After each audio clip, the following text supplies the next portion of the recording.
British Prime Minister Keir Starmer did not rule out recognizing a Palestinian state, even if Hamas does not release the captives currently detained in Gaza. Emily Demori, a British-Israeli citizen who was kidnapped to Gaza on the October 7 massacre and held hostage for 471 days, criticized Starmer on Wednesday after he stated at the UN General Assembly in September that the UK would consider recognizing a Palestinian state. Starmer is not on the right side of history, Demori said in an Instagram story. Welcome to the channel. Please like and subscribe so you stay up to date with more updates on UK politics. If he had been in power during World War II, would he have promoted acceptance of Nazi sovereignty over conquered countries such as Holland, France, and Poland? This is not diplomacy, it is a moral failure. Shame on you, Prime Minister. The Prime Minister told the BBC on Thursday that the captives must be released immediately. They have been imprisoned in really horrible conditions for an extremely long time.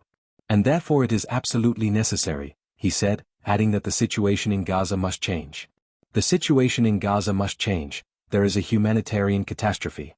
And that is why I have stated that unless that situation changes dramatically, which we will surely monitor as we approach September, we will recognize Palestine. Responding to Demori's strongly written statement, Starmer stated that he listened carefully to her message after meeting her and her mother several times. They've been through the most horrible, dreadful ordeal for Emily and her mother, which is why I've been extremely clear and unwavering that we must free the remaining hostages.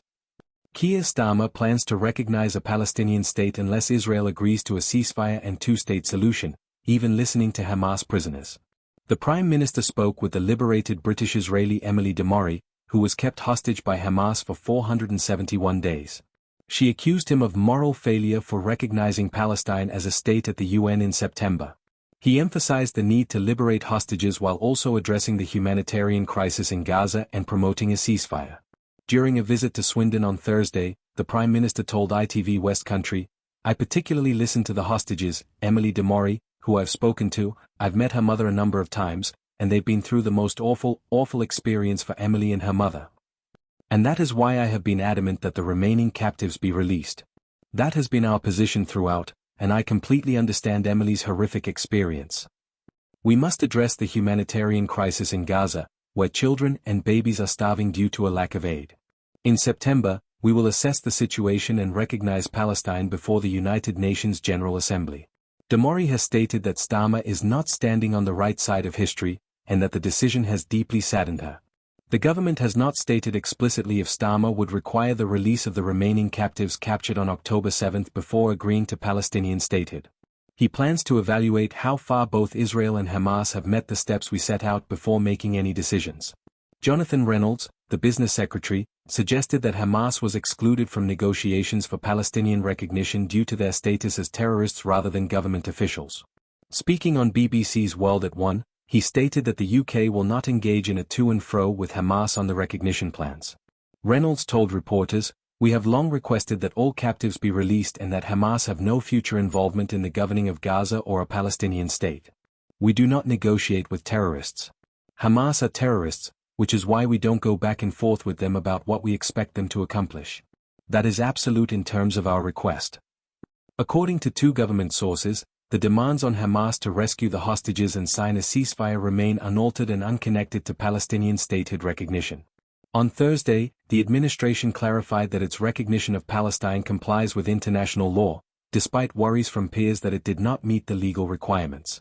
Gareth Thomas, a business minister, stated on Times Radio, "In the end, recognition of another state is a political judgment and over 140 countries have already recognized Palestine, and we're determined to do so in September if Israel does not end the violence in Gaza, agree to a ceasefire and agree to a lasting route towards a two-state solution, and to no annexation in the West Bank."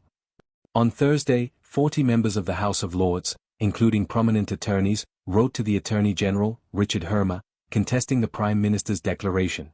They said that the attempt to recognize Palestine may violate international law, asking whether it fulfills the requirements of having a defined territory, a permanent population, an efficient administration, and the ability to engage in relations with other states. In their letter to Hermer, the peers stated that there was no certainty about Palestine's boundaries or a single government because Hamas and Fatah were enemies. Among the peers who signed the letter are David Pannick, who represented the previous administration at the Supreme Court over its Rwanda program, as well as KC's Guillermo Verderame and Edward Falk. Philippe Sands KC, a law professor at UCL and friend of Hermer and Starmer, believes the International Court of Justice would reject the notion that recognizing Palestinian statehood is unconstitutional. Palestine meets all of the legal conditions for statehood. All that remains is a political decision on whether or not to acknowledge those qualifications. The court affirmed the right of the Palestinian people to self-determination, including its right to an independent and sovereign state, in its 2024 advisory opinion, at paragraph 283.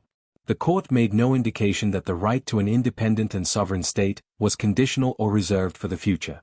The court's phrasing makes it plain that that right exists now, and it exists since all of the stated conditions have been met. On Thursday, Number 10 stated Starmer had spoken with Egyptian President Abdel Fattah al-Sisi regarding the situation in Gaza. A spokesperson for the administration responded, "The leaders agreed the situation on the ground was a humanitarian catastrophe, and all possible efforts needed to be made to get more aid into Gaza at a greater pace and scale." The Prime Minister outlined his peace plan and path to recognition, and praised the President for his regional leadership in securing a long-term and permanent two-state solution. Starmer also restated his request for the release of all captives and an urgent ceasefire, before the two men discussed UK-Egyptian relations and further regional security cooperation.